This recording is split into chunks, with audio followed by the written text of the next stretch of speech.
రాజమండ్రిలో జరిగిన ఈ పుష్కరాలు దీంట్లో మరణాలు చాలా దురదృష్టం, చాలా బాధాకరమైన విషయం. అయితే దీంట్లో రెండు తప్పిదాలు ఉన్నాయి.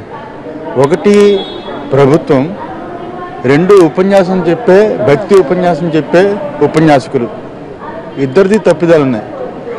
ఏంటంటే ఇప్పుడు చంద్రబాబు నాయుడు గవర్నమెంట్ కుంభమేళాలా చేస్తాం, అంత చేస్తాం, ఇంత చేస్తాం అని ఇష్టం వచ్చినట్లుగా యాళ్ళు ఇవ్వడం, ప్రజలు రండి రండి మేము గొప్పగా ఏర్పాటు చేసామని చెప్పడం, ఇంతలా ఏర్పాటు చేసినట్టు చెప్పినా అక్కడ మేము మొదటి నుంచి చెప్తూనే ఉన్నాం, ఇందులో సరి అయిన అవగాహన లేకుండా ఈ పుష్కరాలు ఏర్పాటు చేస్తున్నారు.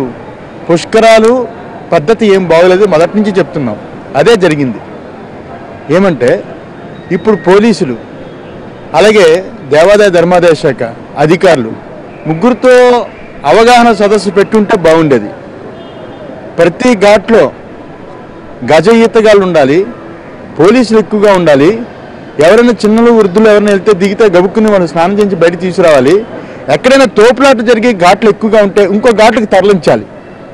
అలాంటివేమీ చేయలేని నిస్సాయిత స్థితిలో ఉన్న వాళ్ళందరినీ పెట్టారు. పోలీసులు ఎవరికి భక్తి ఉండదు, వాళ్ళు క్రిమినల్స్ని దొంగల్ని పట్టుకోవడానికి పనికొస్తారు తప్ప భక్తుల్ని ఏమి మెయింటైన్ చేయగలరు? వాళ్ళకి అవగాహన కల్పించలేదు. పూర్తిగా ప్రభుత్వం వైఫల్యం చెందింది. అలాగే కొంతమంది పేరు ప్రతిష్టల కోసమో ఇంకొకటి దానికోసమో ఆ యొక్క అనేక రకమైన ఉపన్యాసాల్లో ఈ గోదావరి స్నానాలు ఒక ఘాట్లో చేస్తేనే పుణ్యం, గోదావరి స్నానాలు ఈ మట్టిని తీసుకెళ్ళి గోదావరిలో వేస్తే పుణ్యం, గోదావరి స్నానాల్లో ఇలాగ పెరుగో పాలో నెయ్యో తేనె వేస్తే పుణ్యం, ఇలాగ నూనె రాసుకుంటే చెయ్యాలి, ఇలాంటి దౌర్భాగ్యపు ఉపన్యాసాలు చెప్పి ప్రజల్ని రెచ్చగొడుతున్నారు. ఏదో 12 రోజులు పుణ్యకాలం అని చెప్పి పుష్కరాల కాలాన్ని శాస్త్రం చెబితే ఒకరోజు తీసుకుని ఈరోజు మంచిదని చెప్పడం చేత పాప అమాయక భక్తులందరూ కూడా దాన్ని నమ్మి ఆ బస్సుల్లోని ఆ తర్వాత రైళ్లలోని అలాగే అనేక రకాలుగా వచ్చి తండోపతండాలుగా ఆ రోజే స్నానం చేయాలని ఒక సందడి. 12 రోజులు చాలా గొప్పది. 12 రోజుల్లో ఏ రోజు స్నానం చేసినా చాలా విశేషం.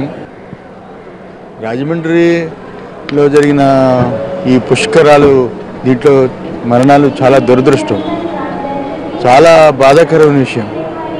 అయితే దీంట్లో రెండు తప్పిదాలు ఉన్నాయి. ఒకటి ప్రభుత్వం, రెండు ఉపన్యాసం చెప్పే భక్తి ఉపన్యాసం చెప్పే ఉపన్యాసకులు, ఇద్దరిది తప్పిదాలు ఉన్నాయి. ఏంటంటే ఇప్పుడు చంద్రబాబు నాయుడు గవర్నమెంట్ కుంభమేళాలా చేస్తాం, అంత చేస్తాం, ఇంత చేస్తాం అని ఇష్టం వచ్చినట్లుగా యాళ్ళు ఇవ్వడం, ప్రజలు రండి రండి మేము గొప్పగా ఏర్పాటు చేసామని చెప్పడం, ఇంతలా ఏర్పాటు చేసినట్టు చెప్పినా అక్కడ మేము మొదటి నుంచి చెప్తూనే ఉన్నాం, ఇందులో సరి అయిన అవగాహన లేకుండా ఈ పుష్కరాలు ఏర్పాటు చేస్తున్నారు. పుష్కరాలు పద్ధతి ఏం బాగోలేదు, మొదటి నుంచి చెప్తున్నాం. అదే జరిగింది. ఏమంటే ఇప్పుడు పోలీసులు అలాగే దేవాదాయ ధర్మాదాయ శాఖ అధికారులు ముగ్గురితో అవగాహన సదస్సు పెట్టుంటే బాగుండేది. ప్రతి ఘాట్లో గజ ఈతగాళ్ళు ఉండాలి, పోలీసులు ఎక్కువగా ఉండాలి.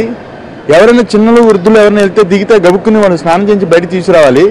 ఎక్కడైనా తోపులాట జరిగే ఘాట్లు ఎక్కువగా ఉంటే ఇంకో ఘాట్లకు తరలించాలి. అలాంటివేమీ చేయలేని నిస్సాయిత స్థితిలో ఉన్న వాళ్ళందరినీ పెట్టారు. పోలీసులు ఎవరికి భక్తి ఉండదు, వాళ్ళు క్రిమినల్స్ని దొంగల్ని పట్టుకోవడానికి పనికొస్తారు తప్ప భక్తుల్ని ఏమి మెయింటైన్ చేయగలరు? వాళ్ళకి అవగాహన కల్పించలేదు. పూర్తిగా ప్రభుత్వం వైఫల్యం చెందింది. అలాగే కొంతమంది పేరు ప్రతిష్టల కోసమో ఇంకొకటి దానికోసమో ఆ యొక్క అనేక రకమైన ఉపన్యాసాల్లో ఈ గోదావరి స్నానాలు ఒక ఘాట్లో చేస్తేనే పుణ్యం, గోదావరి స్నానాలు ఈ మట్టిని తీసుకెళ్ళి గోదావరిలో వేస్తే పుణ్యం, గోదావరి స్నానాల్లో ఇలాగ పెరుగో పాలో నెయ్యో తేనె వేస్తే పుణ్యం, ఇలాగ నూనె రాసుకుంటే